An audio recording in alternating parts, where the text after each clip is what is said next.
So welcome to the Part Talk Show with me, George, and today we are speaking, as I have mentioned to you, about the pains that come with relationships. And I've shared with you in the first segment about the abuse and the negligence and the pains that happens in the relationship. And today with me in the first segment, I want to speak to one guest who has been here before, Miss Perpetua Omar, who is here together with her mom, and she was here before as the winner of Miss Environment Kajiado, and today she's here to share with us about her experience. So karibuni sana. Welcome to the show. Thank So you. let me start with mom. Yeah, so mom, could you just say your name and what you do? My name, I'm Regina Regina. Omaretom. Uh-huh. I'm a businesswoman. Business lady. Yes. That's perfect. And Based in Kitengela, in Kitengela. a place called Kimalat. Kimalat. Yes. What do you deal in? I have malt business. Malt One. Uh-huh. I have a timber yard. Uh-huh. We operate with my husband. Okay. I have a beauty shop. Beauty shop. I have the beauty shop. I have a kind of a mila, a kisiagi. Yeah. Okay. Yeah, Okay. Ah, to be you are precise. serious. Yes. So that is kisiagi for unga ugali. Yes. Ah, so mtu analeta mahindi pale alafu Nina hata mahindi nauza. unauza mahindi pia. Yes. Hey, kwa hivyo uko na mbao. Ni mbao ama ni bao? Mbao. Timber. Na kuna kisiagi pale. Yes. Kwa hivyo kama nataka mahindi yangu yasiagiwe ili niweze kula ugali naweza kuleta pale Kabisa. Hey, safi sana. Yes. Mwana biashara kabisa. Thank you so much for coming to the show. You are here for the emotional support of your daughter. Yes. That's beautiful. Yes. So, I mean, okay, we know your name. You have been here before, but I would love to hear your name again so that our guests, maybe the new ones, get to know you. My name is Perpetua Omare. Currently Miss Environment Kajiado County. Miss Environment Kajiado County. Yes. For quite some... Until June. Until June of Yes. this year. Are you permitted to contest again? You can. You can if contest you again. want to, yes. Do you want to? No. No, you don't want to do Yes. that. All right. Now, when you were here last, you shared with me a few things that you were doing. Can you just go over that again? Around 2016 November, I got pregnant. And in May, I gave birth premature, 7 months. So when I was born, I never knew there was such thing as prematurity or the pain they go through. So it was until I gave birth that I came to realize it's a burden on its own. It's a very different topic on its own, because it's like it's a taboo for a woman to give birth before the due date. So right now, I'm currently trying to help out parents. So wait, today we are talking about the pain of love, and in the pain of love, we are talking about the pain of losing a child. And you are saying, if I understand you well, and by the way, if you're following up this conversation, please feel to text us on 22162 so that you can keep this conversation going. This is a very serious conversation. And so back to your mom, you got pregnant, and 7 months down the line, 2 months to go, you lost the baby. No, I gave birth. You gave birth to the baby. Yes. All right, but prematurely. Yes. What did the doctor say you gave you gave birth prematurely? What was the reason? There was no we never went further to ask the reason, The medical. because I started feeling pain prior to 2 days before, and then the day before I went to hospital, I told my mom, so I was admitted. And then the next day I was discharged. But when we got home, the pain continued increasing. So my mom told me, you're going to labor. I was like, it has never happened in our family. Even me, I thought it was a taboo. I was like, it has never happened before. None of your sisters, none of dad's sisters are like that. But unfortunately, I gave birth. At home? No. Or in the hospital? Yes. So when you got to the hospital, you gave birth prematurely, and so I guess the baby is put in the incubator.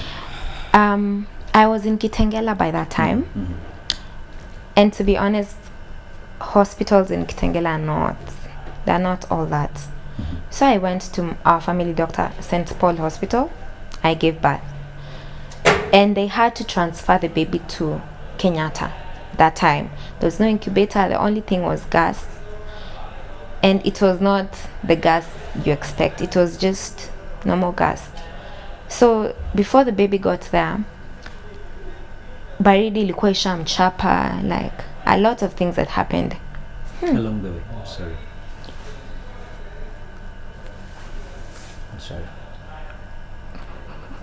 When she informed you about losing her child, what was going through you that she has lost her child? Because I understand that few 2 months later, I think the child passed. If I got it right. No, in fact, it was, I think, on 30th, she gave birth on a 27th. on a Friday. On a Friday. Yes. Uh-huh. And That was which month again? On May. May. And that's in that haste of getting, because we tried to know whether there is any hospital within Kitengela that has the services of incubation. And we were just told it is Shalom and it might be full. And Shalom by itself, it has its own history. So we had to get an ambulance to take the baby all the way to Kenyatta. So we followed the ambulance from behind and we were in Kenyatta. I thank God because the doctors from St. Paul's in Kitengela, they accompanied us, and the child was taken to the incubator. And that was on Friday, Saturday, Sunday. Come Monday, as I was now going to visit her, because I kept on every hour calling her to remind that she's supposed to go to the nursery to check on the baby, maybe to breastfeed. Although the baby had not reached the place of breastfeeding from the mother, so the mother was milking the milk to a container, and then they give the baby. Yes.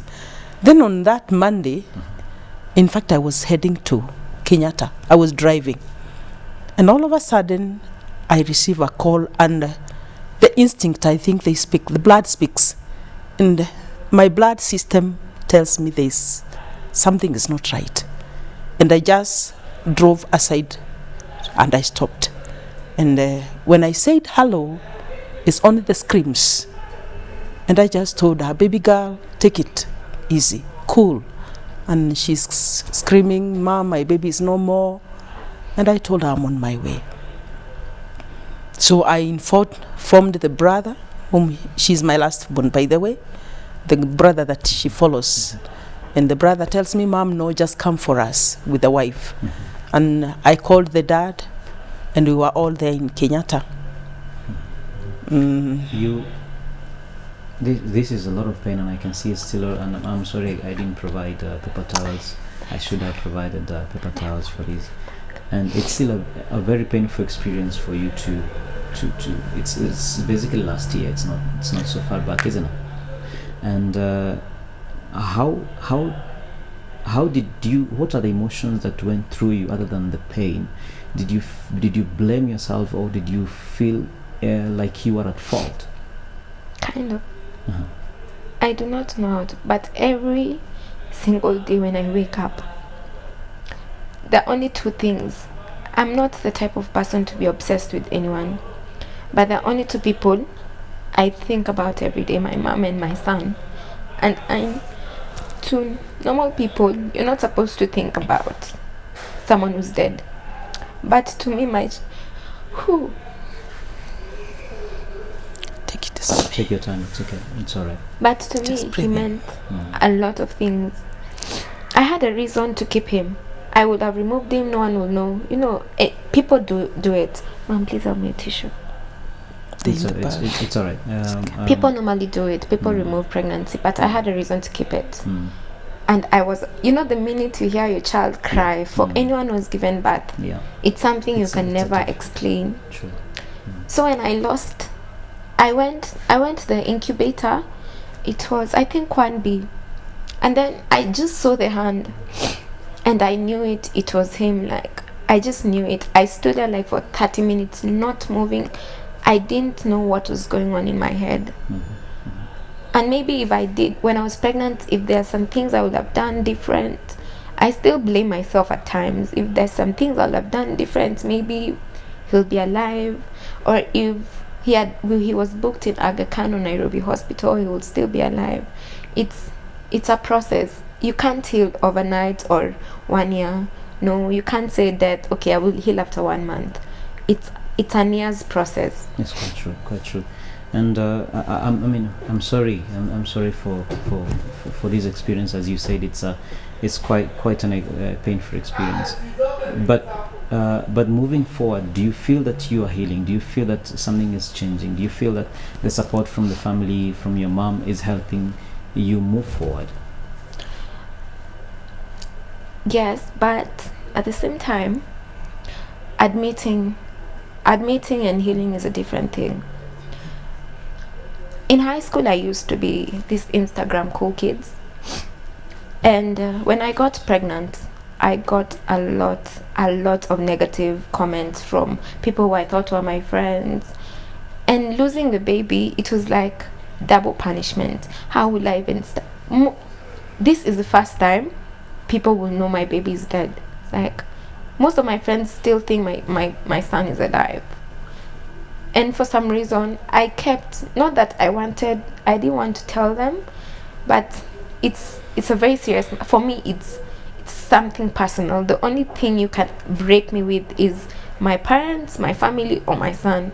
So I just, for quite some time, I chose to keep it to myself, do my own things. Those people who I felt was necessary to tell them, I told them. But those people I felt, okay, you know, some people just they want to hear your bad story to make fun of it. But I'm healing.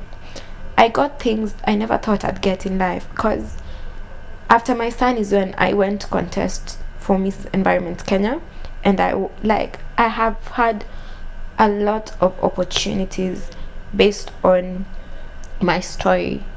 That's why I opted to help women, because I know how it feels to give birth premature and your child didn't make it. You know, some people view you as an outcast, because one of my friends told me, a woman, you know, he didn't know I gave birth premature. So he was like, a woman who was given birth premature is not a woman. She can't even carry a baby today. That's the easiest thing. I was like, you don't even know what you're saying. I think that's a very foolish statement for anyone to make. You know, it's until you lose someone you actually know. So.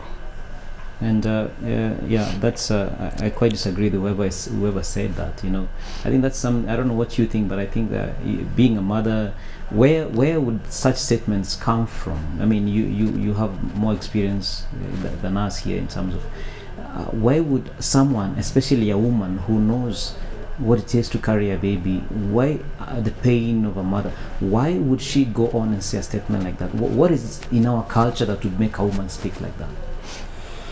Seriously, I cannot say the reason why. You can maybe take yourself back. When you hear somebody sleeps hungry, and for yourself you have plenty, and you cannot even connect why should somebody sleep hungry? It's because they don't use their common sense to get money. Lack of sympathy. Yes, lack of sympathy. And it's until something hits you, that's the time you know. But one thing I know, I'm born again, seriously. I know that all things worketh for good for them that love the Lord. And I might not have told my daughter directly because I know the pain, but maybe through that she has told you she has had so many opportunities because of what she went through. Maybe it's a way of God bringing healing to her, and maybe until the desire that she has pertaining the losing of her son, maybe that's the time she will get healing completely, when she will help somebody. True. Because a soul means a lot. True. Either premature, so long as, because I was in the labor ward when she was giving birth. I was standing by her, and I had my grandchild cry as he came out. So that's, somebody can say a premature baby means, but to me that's a living being. He cried. He went to a point of even tasting the milk of the mother. So that's a human being. Definitely is a human yes. being. Yes, but naturally, there are people who are inhumane. They can say anything. And they can be used of the enemy to say anything. True. Did you name the child? Yeah. Yes. What's the name of the boy? Tom Bodwatife. And then his father's name. And father, okay. For another day. Yeah. So in memory of Tom and in the experience you've gone through as we finish up on this, you have decided to help women who have given birth prematurely, who feel misunderstood, who have to go through this pain. Could you just tell us briefly about this project? It's still on the process of being made, but I want to try as much, because I've been to Kenyatta. I know how life in the nursery feels like for the women and also the children. It's not easy, and the government can't do everything on its own. It needs people who can do it for them to help out. So I will try my best to look for alternatives that if the baby uses this, it will prolong their life and all that, because it's not easy. You can't, if in the wards you can't sleep because you don't know, you might wake up, your child is not there, because after every 3 hours we used to find a child dead. So in my head, I used to tell my mom, like, I was afraid from the first time. But in high school, I think every girl has this. In high school, I had a book. I used to write what I want to do. And my first one was to meet my guardian angel. Like, after all my dreams are achieved, I meant my child, but God made me meet him before, because I believe he was not mine. If a child was meant to stay, he will stay. If he was meant to die, he will die.